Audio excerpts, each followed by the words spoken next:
ನಾವೀಗ ಮುಧೋಳದ ಕೇಂದ್ರ ಬಸ್ ನಿಲ್ದಾಣದಲ್ಲಿದ್ದೀವಿ. ಇದು ಬಸ್ ಸ್ಟ್ಯಾಂಡು ಅಥವಾ ತಿಪ್ಪೆಗುಂಡಿ.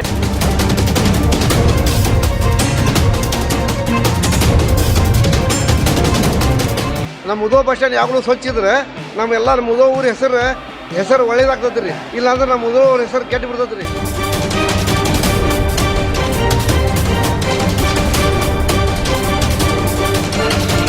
ಏನು ಬಸ್ ಸ್ಟ್ಯಾಂಡ್ ರೀ, ನೋಡ್ರಿ ಕಸ ಗಿಸ ಎಷ್ಟು ಗಲೀಜಿ, ಏನು ಸುದ್ದಿ, ಏನು ಯಾರು ಹೇಳಾಕ್ತಾರಲ್ಲ ಕೇಳಾಕತ್ತಾರಲ್ಲ.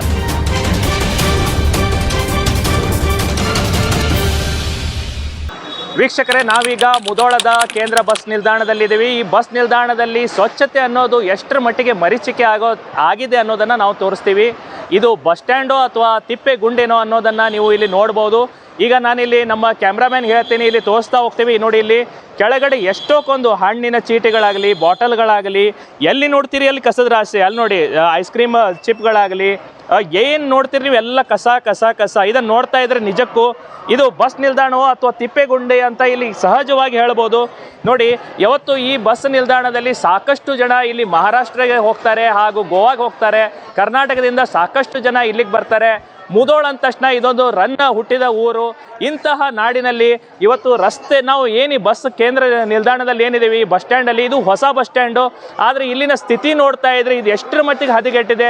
ದಿನಕ್ಕೆ 3 ಬಾರಿ ಇಲ್ಲಿ ಕಸಗಳನ್ನು ಗುಡಿಸಿದ್ರೂ ಕೂಡ ಇಲ್ಲಿ ಬರುವಂಥ ಜನರು ಇಷ್ಟು ರೀತಿಯ ಗಲೀಜನ್ನು ಮಾಡ್ತಾರೆ.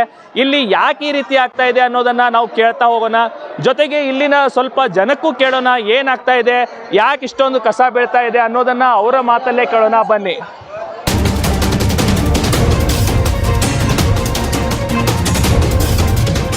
ಈಗ ಇಲ್ಲಿ ಸಾರ್ವಜನಿಕರಿಗೆ ಮಾತಾಡಿಸ್ತಾ ಹೋಗೋಣ.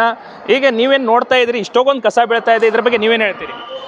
ಜನರಿಗೆ ತುಂಬ ತೊಂದರೆ ಆಗುತ್ತದೆ, ಹಾಗೂ ಕಸ ವಾಸನೆ ಬರುತ್ತದೆ ಮತ್ತು ಹಲವಾರು ತೊಂದರೆಗಳು ಉಂಟಾಗುತ್ತವೆ. ಇದರಿಂದ ಇದನ್ನು ಬೇಗನೆ ಕಸವನ್ನು ಕ್ಲೀನ್ ಮಾಡಿಸಬೇಕಂತ ತಮ್ಮಲ್ಲಿ ವಿನಂತಿ. ನೋಡ್ತಾ ಇದ್ದೀರಲ್ಲ, ಸಾಕಷ್ಟು ವಾಸನೆ ಬರುತ್ತೆ. ಇಲ್ಲಿ ಶಾಲಾ ಕಾಲೇಜ್ ವಿದ್ಯಾರ್ಥಿಗಳು ಇದೇ ನಿಲ್ದಾಣದಿಂದ ಹೋಗ್ತಾರೆ. ಪ್ರತಿನಿತ್ಯ ಸಾಕಷ್ಟು ಜನ ಪ್ರಯಾಣ ಮಾಡ್ತಾರೆ. ಆದರೂ ಕೂಡ ಇಲ್ಲಿ ಕಸ ಅನ್ನೋದು ಇಷ್ಟೊಂದು ಆಗ್ತಾ ಇರೋದು ನಿಜಕ್ಕೂ ಇದು ವಿಪರ್ಯಾಸವೇ ಸರಿ. ನೀವು ನೋಡ್ತಾ ಇದ್ದೀರಿ, ಸಾಕಷ್ಟು ಹೆಣ್ಮಕ್ಳು ಇಲ್ಲಿ ಕೂತ್ಕೊಂಡಿರ್ತಾರೆ, ಸಾಕಷ್ಟು ಹಿರಿಯರು ಕೂತ್ಕೊಂಡಿರ್ತಾರೆ. ಆದರೂ ಕೂಡ ಕಸದ ರಾಶಿ ಅನ್ನೋದು ಇಲ್ಲಿ ಸಾಕಷ್ಟು ಪ್ರಮಾಣದಲ್ಲಿದೆ. ಇದನ್ನು ಸ್ವಚ್ಛವಾಗಿ ಇಡಬೇಕು. ಜೊತೆಗೆ ನೀವು ಎಲ್ಲೆಲ್ಲೇ ನೋಡ್ತೀರಿ ಅಲ್ಲಿ 100 ರೂಪಾಯಿ ದಂಡ ಹಾಕ್ತೀವಿ ಅಂತ ಬರೆಯಲಾಗಿದೆ. ಆದರೂ ಕೂಡ ಯಾವುದೇ ರೀತಿಯ ಭಯವಿಲ್ಲದೆ ಜನರು ಬೇಕಾಬಿಟ್ಟಿಯಲ್ಲಿ ಕಸವನ್ನು ಚೆಲ್ತಾ ಇದ್ದಾರೆ. ಎಷ್ಟು ನೀವು ನೋಡ್ತೀರಿ ಅಲ್ಲೆಲ್ಲ ಕಸನೇ ಕಾಣ್ತಾ ಇದೆ. ಇದು ನೋಡಿ, ಇಲ್ಲಿ ತೋರಿಸ್ತಾ ಹೋಗ್ತೀವಿ. ಇಲ್ಲಿ ನೋಡಿ, ಉಗುಳಿ ಎಷ್ಟೊಂದು ಡಸ್ಟ್ಬಿನ್ ಇಟ್ಟಿದ್ರು ಕೂಡ ಈ ಡಸ್ಟ್ಬಿನ್ ತುಂಬ ಹೋಗಿದೆ. ಇದನ್ನು ಡಂಪ್ ಮಾಡೋ ಕೆಲಸ ಕೂಡ ಇಲ್ಲಿ ಮಾಡಿಲ್ಲ. ಈ ಬಗ್ಗೆ ನಾವು ಸಾಕಷ್ಟು ಜನರು ಮಾತಾಡಿದಾಗ, ಇಲ್ಲ ಬಸ್ ಸ್ಟ್ಯಾಂಡಲ್ಲಿ ಸಾಕಷ್ಟು ಕಸ ಇದೆ, ಇದರಿಂದ ಸಾಕಷ್ಟು ಸಮಸ್ಯೆ ಆಗ್ತಾ ಇದೆ, ಹಿರಿಯರು ಜಾರು ಬೀಳ್ತಾ ಇದ್ದಾರೆ ಅಂತ ಹೇಳ್ತಾ ಇದ್ದಾರೆ.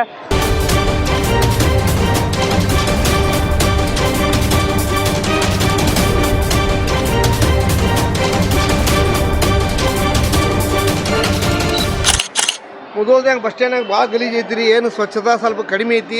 ನಮ್ಮ ಮುಧೋಳದಾಗೆಲ್ಲ ನೋಡ್ರಿ ಬಸ್ ಸ್ಟ್ಯಾಂಡ್ ಎಲ್ಲ ಬಸ್ ಸ್ಟ್ಯಾಂಡ್ಲಾಗ ಚಲೋ ಐತಿ ರೀ. ಖರೆ ಗಲೀಜು ಒಂದು ಸ್ವಲ್ಪ ಅನುಕೂಲ ಮಾಡಿಸ್ಕೊಡ್ರಿ ಗೌರ್ಮೆಂಟ್ಲಿಂದ.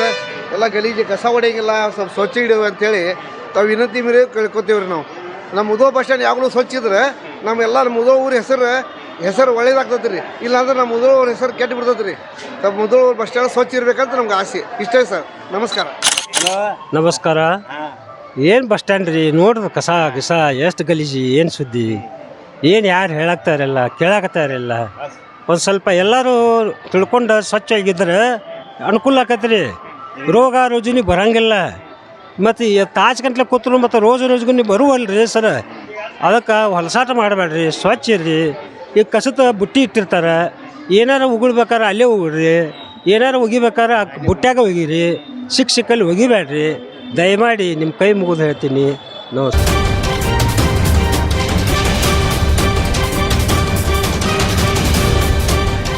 ಏನಂದರೆ ಇದಕ್ಕೆ ಕಾರಣವಾಗಿರೋದು ಇಲ್ಲೇ ಅಂಗಡಿಗಳಿದ್ದಾವೆ. ಬಸ್ ಸ್ಟ್ಯಾಂಡಲ್ಲಿ ಕೆಲವೊಂದು ಅಂಗಡಿಗಳಿಂದ ಸಾಕಷ್ಟು ಜನರು ಏನೇನೋ ಪ್ಯಾಕೆಟ್ಗಳನ್ನು ಖರೀದಿ ಮಾಡ್ತಾರೆ, ಚಿಪ್ಸ್ ಪ್ಯಾಕೆಟ್ ತೊಗೊತಾರೆ, ನೀರಿನ ಬಾಟಲ್ ತೊಗೊತಾರೆ.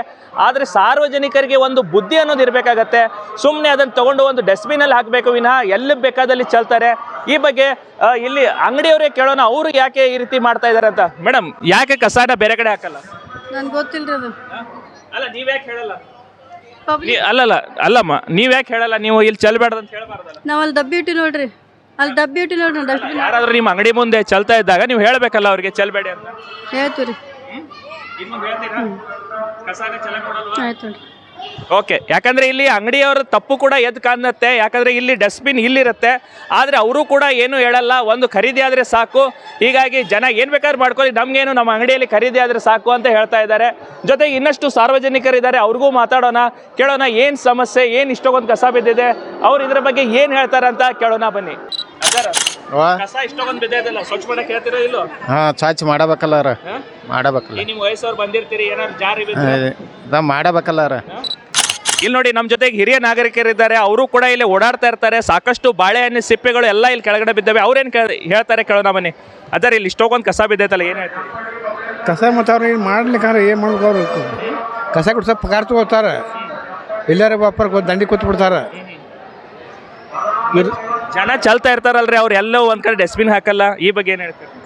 ಹೆಚ್ಚಿಗೆ ಮತ್ತು ಅವ್ರು ರೈತರಿಗೆ ತಿಳಿಬೇಕಾದ್ರು. ಇಲ್ಲಿ ನಾವು ಬಂದಿ ಪಾಪ ಹೆಸಿದಾರು ಮತ್ತು ಅವ್ರು ನಾವು ಕೂತ ಜಾಗದಾಗ ಕುಂಡಿರ್ತಾರೋ, ಅವರು ಕುಂಡಿರ್ತಾರ ಅಂತೇಳಿ ತಿಳ್ಕೊಂಡು ಹಾಕ್ಬೇಕಾಗಿತ್ತು ಅವರು. ಕಸ ಹಾಕ್ಯಾರಿ ಎಲ್ಲ ತುಂಬ ಇದ್ರಾಗ ಟ್ಯಾಂಡ್ದಾಗ ತುಂಬ ಬಿದ್ದೈತ್ರಿ ಅದು. ಹೇಳ್ರಿ ಡಸ್ಟ್ಬಿನ್ದಾಗ ಹಾಕತ್ ಹೇಳಿರಿ ಅವ್ರಿಗೆ. ನಾವು ಆ ಡಸ್ಟ್ಬಿನ್ ಇಟ್ಟಿರಿ ಹೊರಗೆ ರೀ, ಆದರೂ ಕಸ್ಟಮರ್ ಇದು ಕೇರ್ಫುಲ್ ಮಾಡಂಗಿಲ್ಲ ರೀ, ಯಾವುದೆಲ್ಲ ಕೇಳಿಲ್ಲ ರೀ. ಬಸ್ನ್ಯಾಗ ಕೂತು ಹೊರಗೆ ಹೋಗ್ತಾರೆ, ಹೊರಗೆ ಹೋಗ್ತಾವೆ ಎಲ್ಲ ನಾವು ಮಾಡಾಕತ್ತೀವಿ ರೀ, ನಾವು ಹೇಳಾಕತ್ತೀವಿ ರೀ ಎಲ್ಲ.